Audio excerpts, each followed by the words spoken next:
प्रदेश के मुखिया योगी आदित्यनाथ भरे मंचों से दावा करते हैं कि प्रदेश भर में सरकारी जमीनों को कब्जा मुक्त कराया जा रहा है, लेकिन मथुरा में तस्वीर कुछ और ही कहानी बयां करती नजर आ रही है। यहां आरोप हैं कि सरकारी भूमि पर कब्जा होने के बावजूद कार्रवाई के नाम पर सिर्फ फाइलें घूम रही हैं। पूरा मामला मथुरा वृंदावन क्षेत्र की उस सरकारी जमीन से जुड़ा है जहां sun city high tech project private limited Anantam city के द्वारा सरकारी जमीन पर अवैध कब्जा कर लिया गया। बताया जा रहा है कि 22 जनवरी 2026 को मथुरा वृंदावन नगर निगम द्वारा जारी एक पत्र में खुद यह स्वीकार किया गया कि सरकारी भूमि पर कब्जा किया गया है। लेकिन सबसे बड़ा सवाल यह है कि अगर नगर निगम को कब्जे की जानकारी थी तो फिर 4 महीने बाद भी ना कब्जा हटाया गया और ना ही कोई बड़ी कानूनी कार्रवाई हुई। इतना ही नहीं, जब हमारी टीम ने नगर आयुक्त से इस मामले में पक्ष जानने की कोशिश की तो सवालों का जवाब देने के बजाय उन्होंने उल्टा पत्रकारों से ही पूछ लिया, आप नगर निगम में कैसे घुस आए? यानी सवाल सरकारी जमीन पर कब्जे का था, लेकिन जवाब देने की जगह रौब पत्रकारों पर झाड़ा जाने लगा। अब इस पूरे मामले को लेकर समाज सेवी दीपक शर्मा ने हाई कोर्ट में जनहित याचिका दाखिल कर दी है।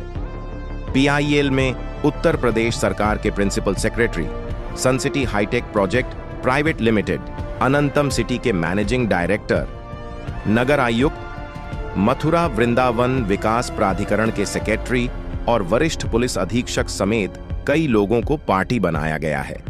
दीपक शर्मा द्वारा जारी वीडियो में कहा गया कि सरकारी संपत्ति किसी की जागीर नहीं है कि कोई आए और कब्जा कर ले। इतना ही नहीं, उन्होंने यह भी कहा कि अगर भविष्य में उनके साथ किसी भी प्रकार की घटना होती है तो PIL में शामिल लोग जिम्मेदार होंगे। सरकारी जमीन पर कब्जे के आरोप कोई नई बात नहीं है, लेकिन जब सरकारी दस्तावेज खुद कब्जे की ओर इशारा करें और फिर भी कार्रवाई ना हो तो सवाल सिर्फ जमीन का नहीं रहता, सवाल सिस्टम की नीयत पर खड़ा हो जाता है। फिलहाल मामला हाईकोर्ट पहुंच चुका है और अब निगाहें इस बात पर हैं कि क्या सरकारी जमीन सच में कब्जा मुक्त होगी या फिर यह मामला भी फाइलों में दब जाएगा। सार्वजनिक संपत्ति किसी व्यक्ति, संस्था या प्रभावशाली तंत्र की जागीर नहीं है। जब मूल विभाग नगर निगम मथुरा अपने द्वारा किए गए पत्रांक में लिखित में ये स्पष्ट कर चुका है कि सार्वजनिक भूमि पर अनंतम हाईटेक प्राइवेट लिमिटेड का कब्जा है और MBDO को ध्वस्तीकरण के लिए पत्रांक भी किया जा चुका है, तो आज महीनों बीत जाने के बाद भी कोई कार्रवाई नहीं हुई है।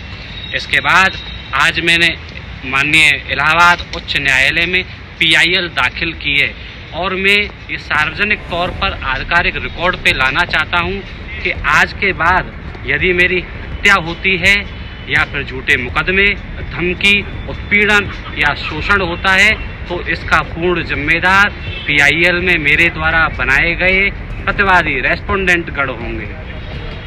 देखिए, मैंने सड़क नहीं न्यायालय का दरवाजा खटखटाया है, मैंने विद्रोह नहीं कानूनी उपाय अपनाया है। लोकतंत्र में आवाज उठाना अधिकार है। अनुच्छेद भारत का संविधान अनुच्छेद 21 हमारे जीवन की रक्षा का दायित्व राज्य को देता है। सत्यमेव जयते।